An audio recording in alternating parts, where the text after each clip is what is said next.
আবু হুরায়রা রাদিয়াল্লাহু তাআলা বর্ণনা করেছেন ইয়াবাসু লিহাযিহিল উম্মাতি আলা রাসি কুল্লি মিয়াতিন সানাতিন মায়ুজাদিদু লাহা ওয়া দীনুহা। জোরে জোরে বলি না সুবহানাল্লাহ।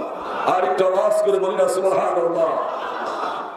হাদিসে বলা হয়েছে, হাদিসে শুনতে আসছে ইন্নাল্লাহ, নিশ্চয় আল্লাহ, ইয়াবাসু লিহাযিহিল উম্মাতি আলা রাসি কুল্লি মিয়াতিন সানাতিন মায়ুজাদিদু লাহা ওয়া দীনুহা। নিশ্চয় আল্লাহ পাক প্রতি শতাব্দীতে, মিয়াতিন মানে 100 বছর, 100 বছর পর পর আল্লাহ পাক পৃথিবীতে একজন করে মুজাদ্দিদ প্রেরণ করেন এবং সেই মুজাদ্দিদ আল্লাহ পাকের এই দ্বীনকে সংস্কার করে আল্লাহর দ্বীনের সঠিক বুঝ জ্ঞান মানুষকে আল্লাহ পাকের এই দ্বীনের সঠিক রাস্তা প্রদর্শন করে থাকেন। জোরে বলেন সুবহানাল্লাহ। এই জামানার মুজাদ্দিদ এটা শুধু আমাদের কথা নয়, লক্ষ কোটি আলেম উলামাদের কথা, লক্ষ লক্ষ কোটি কোটি আবেদ আল্লাহ ওয়ালাদের কথা, যে কিয়ামত পর্যন্ত এই ধারা অব্যাহত থাকবে। প্রতি শতাব্দীতে একজন করে মুজাদ্দিদ আল্লাহ পাক পাঠাবেন পৃথিবীতে। সেই জামানার মুজাদ্দিদ খাজা বাবা ইনায়েতপুরী, তিনি মানুষকে আল্লাহ এবং তার রাসূলের পথ দেখানোর জন্য পৃথিবীতে আগমন করেছেন। আমরা সেই মহান মুজাদ্দিদকে ভালোবাসি, আমরা সেই মহান মুজাদ্দিদকে আমরা মহব্বত করি। ঠিক না বেঠিক? কি মহব্বত করেন কিনা? জোরে বলেন, মহব্বত করেন কিনা? আমার ভাইরা, মহব্বত করলে কি লাভ হয়? আল্লাহ নবীজির কাছে একজন সাহাবী আসলেন, এসে বললেন, ইয়া রাসূলুল্লাহ, মাতা সাতু ওয়াইলাকা, কিয়ামত কোন দিন হবে? আল্লাহ নবী আবার প্রশ্ন ছুড়ে দিলেন, মা আদাত্তা লাহা। হে সাহাবী, তুমি যে বললে কিয়ামতের কথা, মা আদাত্তা লাহা, তুমি কিয়ামতের ময়দানের জন্য কি প্রস্তুত করেছো? ওই সাহাবীকে যখন আল্লাহ নবী যে প্রশ্নটা করলেন, ওই সাহাবী তো বলতে পারতেন, ইয়া রাসূলুল্লাহ, আমার অনেক নামাজ আছে। কি বলতে পারতেন না?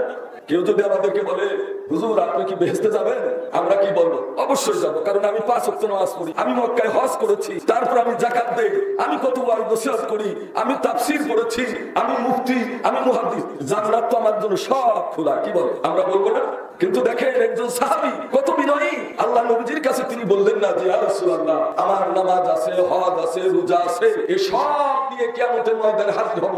আল্লাহ নবীর সাহাবী তা বললেন না। আল্লাহ নবীর সাহাবী বললেন, ইয়া রাসূলুল্লাহ, ইয়া হাবিবাল্লাহ, আমার তেমন কোনো আমল নাই, তবে একটা আমল আমার আছে। ইন্নী উহিব্বুল্লাহ ওয়া রাসূলাহু, ইন্নী উহিব্বুল্লাহ ওয়া রাসূলাহু, আমি আল্লাহ এবং তার রাসূলকে ভালোবাসি।